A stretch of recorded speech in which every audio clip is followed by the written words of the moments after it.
miércoles 12 de abril del año 2023.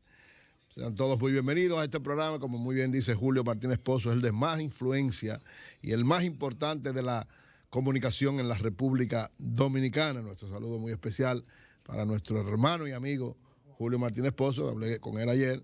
Está disfrutando su nieta en Alemania. Qué bueno, bien, muy bien. Julio tiene nietos alemanes, yo tengo nietos ingleses. Somos internacionales los dos. Bueno, como siempre, inicio los comentarios con la palabra de Dios. Mateo 6:33, uno de los versículos de la Biblia que más me impactan, me agradan y que creo que puede servirnos de mucho a todos. Buscad primeramente el reino de Dios y su justicia, y todas las demás cosas serán añadidas. Lo fundamental es buscar el reino de Dios, buscar a Jesús, buscar a Dios y ponerlo en nuestros corazones, que todas las otras cosas vendrán por añadidura. Señores, no importa lo que sea dinero, fama, poder, nada de eso, señores, nada de eso es importante, nada de eso es significativo para nuestras vidas si no tenemos a Jesús como el centro de nuestras vidas. Así que le exhorto, como dice Mateo 6:33, a que busquen el reino de Dios, busquen a Jesús y lo pongan en sus corazones, que todo lo que usted busca, todo lo otro, va a venir por añadidura. Miren, varios temas hoy. He estado diciendo desde hace unos días, y ha sido mi preocupación de la situación mundial desde el punto de vista económico. ¿Por qué? He estado analizando tanto las evaluaciones que hace el Fondo Monetario Internacional como la que hace el Banco Mundial, que son los dos organismos de crediticios, o sea, de préstamo internacional, que ayudan a nuestros países o que van en auxilio en algunos momentos y que dan esta capacidad de préstamo para los países enfrentar situaciones difíciles. Y estos dos organismos internacionales, que son referencia desde el punto de vista de la economía internacional, han estado planteando una serie de inquietudes, sobre todo porque en esta semana tienen sus reuniones anuales donde van a evaluar varias situaciones. Y una de esas situaciones que van a evaluar es precisamente la orientación que está teniendo el mundo en este tiempo en términos de la economía mundial. Tanto el Fondo como el Banco Mundial están preocupados por cómo va la economía, con evaluaciones sumamente pesimistas, sumamente complicadas, diciendo, ¿verdad?, que vamos a entrar en una curva de la economía mundial, en un momento, en un tiempo de la economía mundial, que fruto de varios aspectos, especialmente por el proceso inflacionario, y hablan ahora de una nueva situación, que es, ¿verdad?, el temor y la incertidumbre que hay en algunos mercados financieros, que estos dos elementos son los fundamentales que ellos van a plantear, pero entre los temas que quieren discutir es precisamente la orientación del mundo económico en este tiempo. ¿Qué está pasando en el mundo en este tiempo? La situación del mundo económico ha cambiado después de la pandemia y eso unido a la guerra Rusia-Turquía, Rusia-Ucrania. ¿Por qué ha cambiado la situación del mundo en ese aspecto? Lo primero es que hace mucho tiempo, que no pasaba que un proceso parara la economía mundial. Y recordemos que la pandemia del año 2000 frenó la economía, frenó el crecimiento y el desenvolvimiento de la economía, y eso fue un golpe demoledor, porque hasta ahora muchas economías siguen teniendo las consecuencias de haber frenado prácticamente su proceso productivo y en muchos su proceso de crecimiento y de desarrollo. No salimos de esa situación cuando entonces viene la guerra Rusia-Ucrania, que es una guerra que está provocando lo que es precisamente acentuando lo que es la realidad mundial que están planteando el Fondo y el Banco Mundial, que debe analizarse. ¿Cuál es esa realidad mundial viniendo de esa crisis tan grave de Rusia y Ucrania?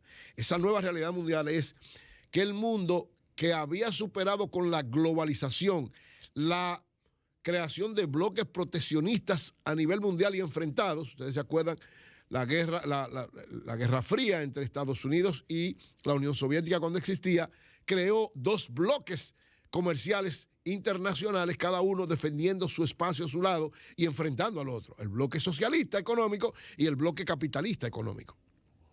Estaban enfrentados en una guerra permanente, una guerra fría, pero una guerra, donde cada uno planteaba la lucha por sus mercados.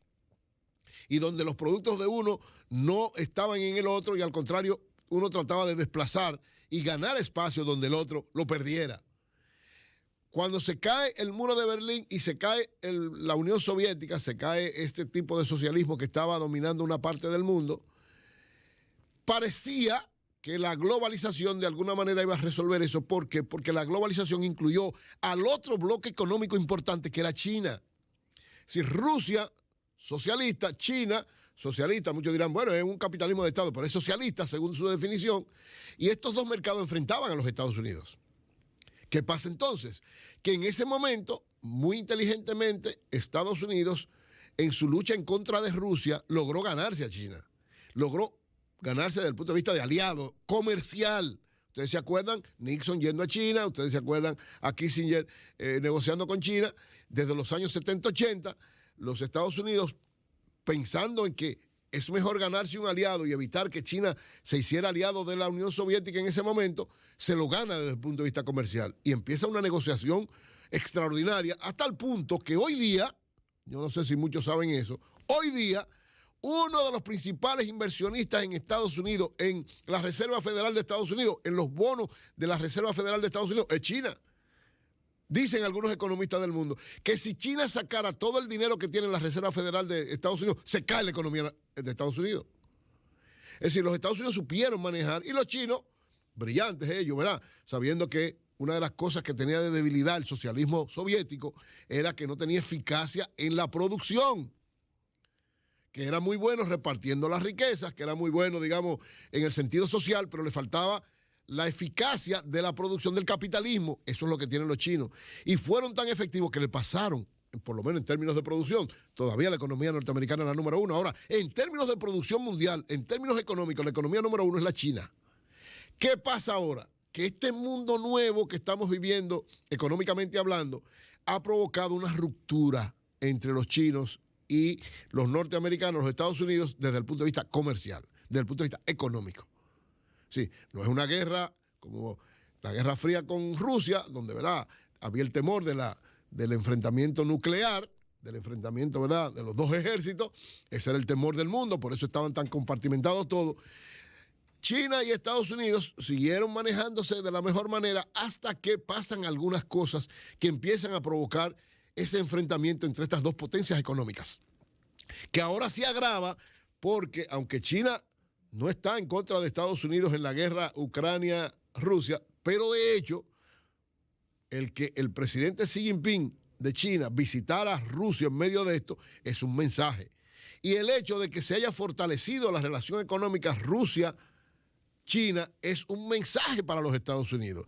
Y esto es lo que está provocando, de alguna manera en el mundo, que la economía se esté manejando ahora de una manera de crear un bloque proteccionista que va a estar probablemente comandado por China y donde probablemente, ¿verdad?, estará Rusia y los, digamos, aliados, entre comillas, porque no es igual que en la época de la Guerra Fría, pero ese es el temor que tiene el Fondo Monetario Internacional y el Banco Mundial de que China, junto con Rusia y con la India, que son las tres potencias, digamos, alternativas al potencial económico que tiene Estados Unidos, puedan crear un bloque comercial que empiece precisamente a fragmentar el comercio mundial.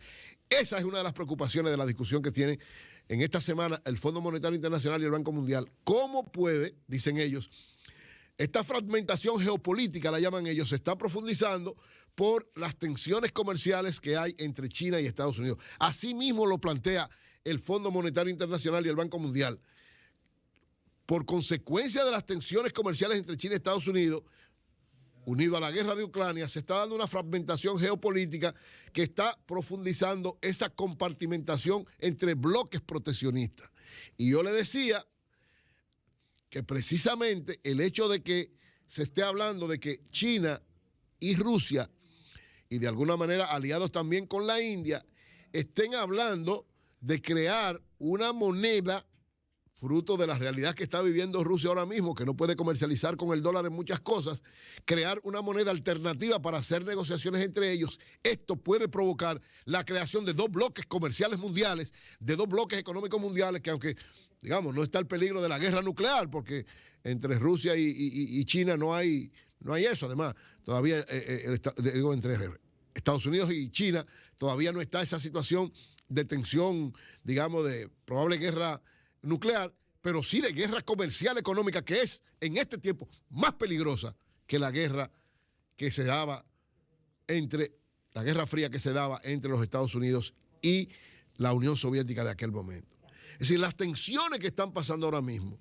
Dice el presidente del Banco Mundial, David Malpass, que el comercio es vital para la productividad en el mundo y es preocupante que la globalización se descomponga en bloques regionales o bloques proteccionistas. O sea, ¿qué es lo que está pasando en el mundo? Que lo que fue la globalización era que no había mercado, no había obstáculos en los mercados.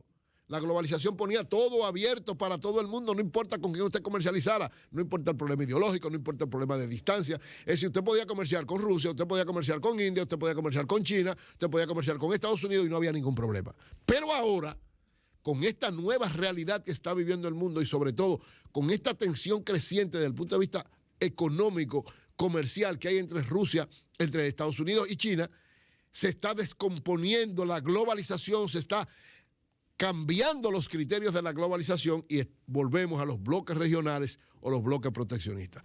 ¿Qué va a pasar entonces? Y aquí, ¿verdad?, es lo que están planteando estos dos organismos, cuáles serían los daños colaterales, cuáles serían las consecuencias de esta nueva compartimentación, de estos nuevos bloques proteccionistas, porque evidentemente que el bloque económico que van a crear China, Rusia, probablemente la India, va a tener su realidad de prestigiar la negociación entre ellos y entre sus aliados desde el punto de vista económico, y Estados Unidos, lógicamente, cada día queriendo ser más fuerte, tratando de superar la grave crisis económica que tiene, pero con una gran dependencia de China.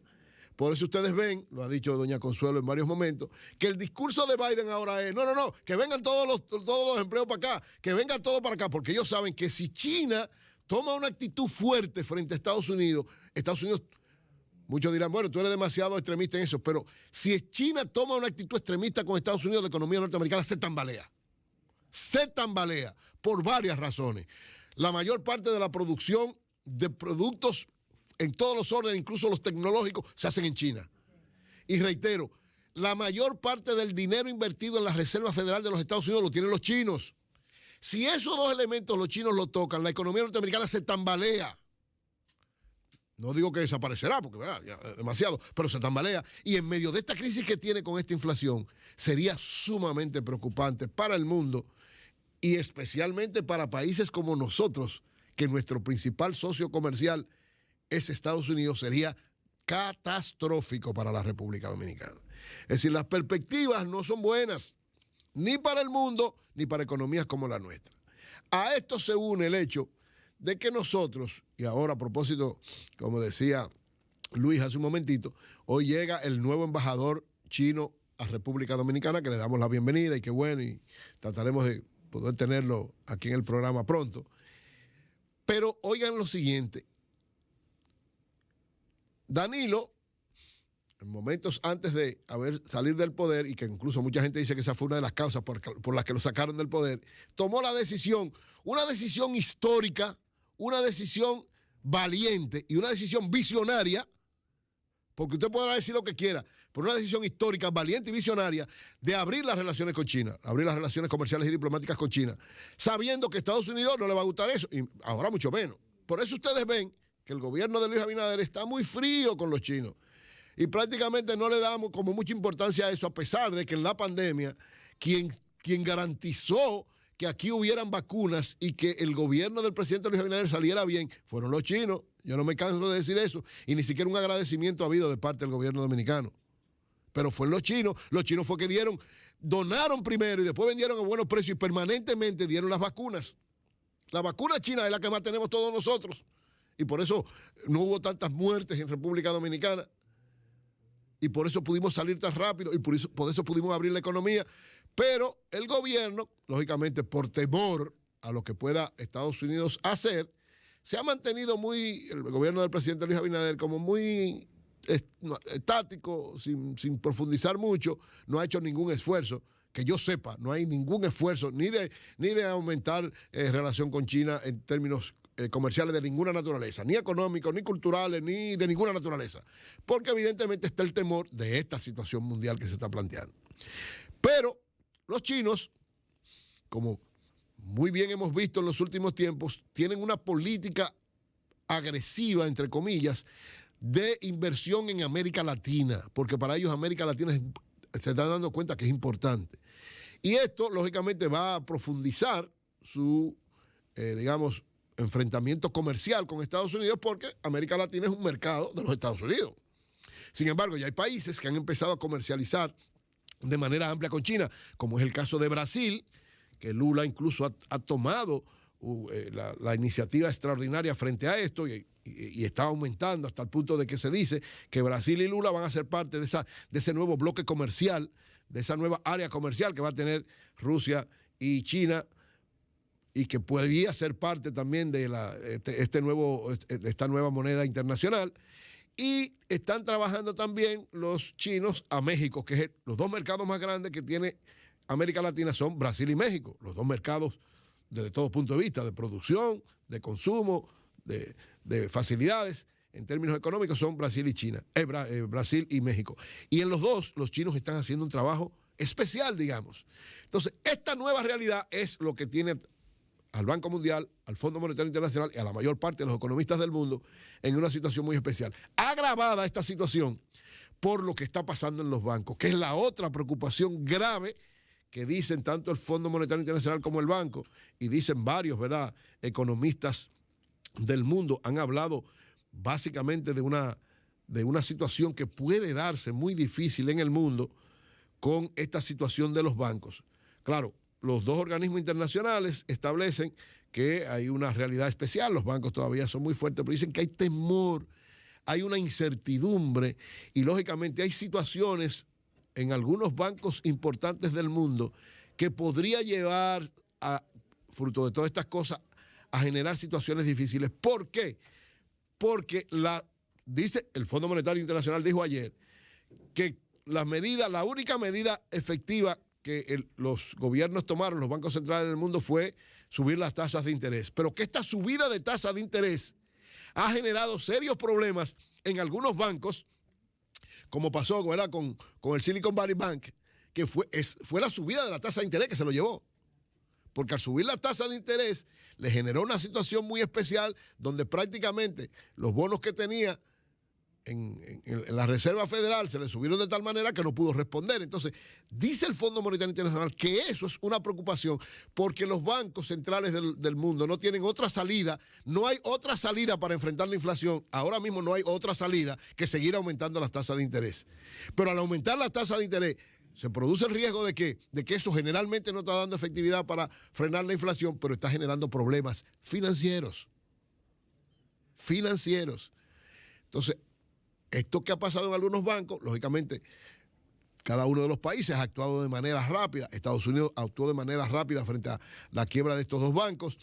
Europa también actuó rápido frente a la quiebra de dos bancos, pero dice el Fondo y el Banco Mundial que eso no aleja la incertidumbre en el sistema financiero mundial y, lógicamente, si el sistema financiero mundial tiene una situación difícil, eso tiene un efecto contagio, un efecto cascada en la mayor parte de las economías del mundo y en los bancos mundiales del mundo. Esa es la realidad que está viviendo ahora mismo el mundo, que de manera directa tiene que ver con nosotros, porque lo que dicen los organismos internacionales y los economistas principales del mundo es que no se va a poder controlar la inflación por un tiempo largo, que no vamos a poder controlar la inflación. Y la inflación es el principal problema de la economía dominicana en este momento. O sea que tenemos que prepararnos, el gobierno va a tener que ser ahí bastante creativo e innovador, porque evidentemente este proceso inflacionario que estamos viviendo va a seguir consolidándose y creciendo, porque hasta ahora la perspectiva es de que no se puedan enfrentar. Bueno, y a propósito de esta realidad económica que estamos viviendo, yo pienso que una de las cosas importantes que el gobierno debe tomar como medida, es una campaña que yo tengo de hace mucho tiempo, es la eliminación del anticipo, sobre todo para las pymes. El panorama económico es incierto, difícil, de incertidumbre, dudoso. en sentido general, pero para las pymes más todavía. Las pymes, las pequeñas, medianas y microempresas que más golpeadas han salido de la pandemia y de esta crisis económica que estamos viviendo, que su característica fundamental es la inflación.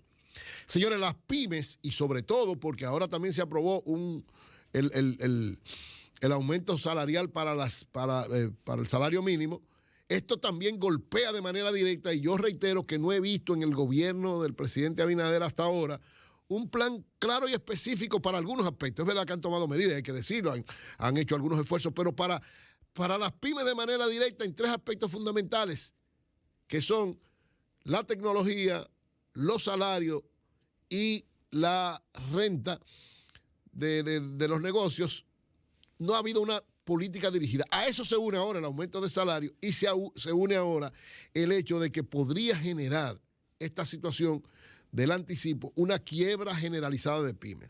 Juan Ariel Jiménez, que es uno de los economistas brillantes, vicepresidente del Partido de la Liberación Dominicana, escribió un artículo donde él demuestra, un artículo en el periódico Listín Diario ayer, donde él demuestra por qué ya el anticipo, las razones que le dieron para que fuera creado ya no tienen sentido, que es lo que yo he estado diciendo de manera permanente. El anticipo es un abuso, el anticipo es un golpe mortal para las pequeñas, medianas y microempresas, el anticipo es un asunto, José lo ha dicho varias veces, hasta inconstitucional, pero se creó en un momento. ¿Para qué se creó en un momento? Oigan, es brillante Juan Ariel. Juan Ariel explica qué pasó cuando se creó y por qué ya esas condiciones no están, y el gobierno debería tomar esa medida. Debió tomarlo Danilo. Hay que decirlo, hay que ser justo. Y yo siempre reitero que se lo dije como 10 veces. Y me decía que sí, pero después venían los fiscalistas del gobierno y le decían, no.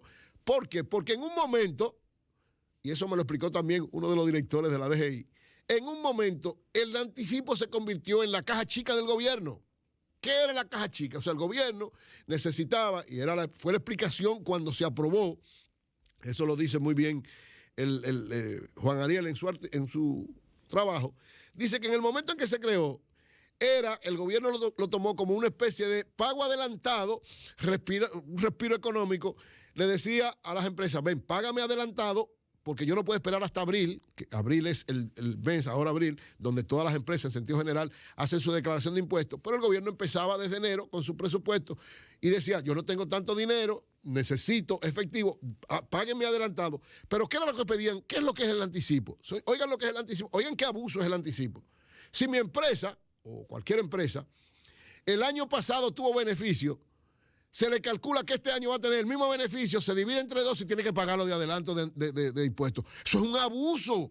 Eso es tú poner, después sobre todo para las pymes, de lo que pasó en el 2020 con la pandemia, es tú poner a una empresa que tú no sabes cómo está, que tú no sabes lo que le va a acontecer, a estar pagando por adelantado, porque eso es mensual. Y si tú, oigan bien, la empresa, la pyme, que no puede pagar el anticipo, no puede hacer nada. ¿Por qué? Porque impuesto interno le frena todo. Entonces no puede hacer factura, no puede cobrar, porque tiene ese problema. Entonces, señores, el anticipo es una medida asesina de las pymes. El anticipo es una medida asesina de las pymes. Ya no están las condiciones. Dice Juan Ariel que esa realidad que se vivía en aquel momento ya no. ¿Por qué? Porque lo que pasaba es que en aquel momento el gobierno no tenía tantas facilidades. Porque, ¿qué es lo que nosotros hacemos las pymes? Darle como una especie de préstamo adelantado al gobierno. Yo te presto hasta que el año que viene tú me lo descuentas en mi pago de impuestos.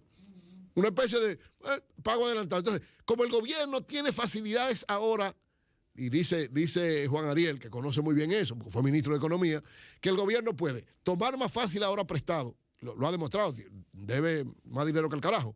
Y lo segundo es que puede hacer bonos rápidos que tienen una salida tan rápida como quitarle el dinero a las pymes. Entonces, como la situación de las pymes es tan difícil, ¿qué debería hacer el gobierno? Quitar el anticipo y propiciar, que eso se lo aceptaríamos, la realización de bonos especiales cuando tenga una situación, porque ya como caja chica ya no necesita este anticipo, y sin embargo está llevando a las pymes a una situación de quiebra generalizada. Señores, la cantidad de pymes que han quebrado y que siguen quebrando y que con el anticipo seguirán quebrando es extraordinaria.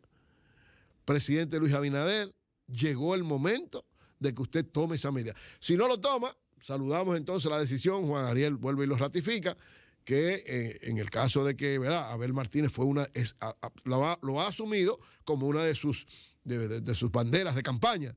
Él ha dicho, y yo valoro esto, creo que es el único candidato que lo ha planteado permanentemente. Ningún candidato en ninguna de las campañas había dicho, ni ninguno lo está diciendo ahora, que eliminaría el anticipo en caso de ganar las elecciones. Entonces, esa declaración yo la valoro significativamente. Felicito a Abel Martínez. Supongo que ahí está muy bien la orientación de Juan Ariel, que es el soporte, uno de los soportes económicos de esa campaña, porque ciertamente es una necesidad urgente. Ojalá que esto lleve a crear conciencia en el gobierno, en los fiscalistas del gobierno, en los manejadores de la política del gobierno, y el presidente Luis Abinader sea convencido. Y él lo sabe, porque el presidente Abinader es economista. Él sabe muy bien cómo están viviendo las pymes esta situación. Él sabe muy bien lo que está aconteciendo. Y él sabe muy bien este análisis que hace Juan Ariel, de que ya en este tiempo no es necesario tener el anticipo. Que el anticipo es un golpe mortal, doloroso, que va a llevar a la quiebra a una gran cantidad de pequeñas, medianas y microempresas. Ojalá que el presidente Luis Abinader sea iluminado por el Señor y después de este comentario, después de toda esta preocupación y después de todo esto, hoy, mañana o en esta semana anunciara que elimina el anticipo por lo menos para las pymes. Tal vez no para las empresas grandes, pero para las pymes, para la pequeña, mediana y microempresa, que se elimine el anticipo, que sería una medida que le daría oxígeno, respiro importante a lo que es dentro de la estructura empresarial de la República Dominicana. Las pymes representan más del 90%, dicho por el Ministerio de Industria y Comercio y MIPYMES. Es decir, más del 90% de la estructura productiva de la República Dominicana son pymes, pequeñas, medianas y microempresas. Ellas ameritan en este tiempo que se le tome en cuenta, que se le escuche y que se elimine el anticipo. Ojalá que el presidente Abinader pueda tomar esa medida.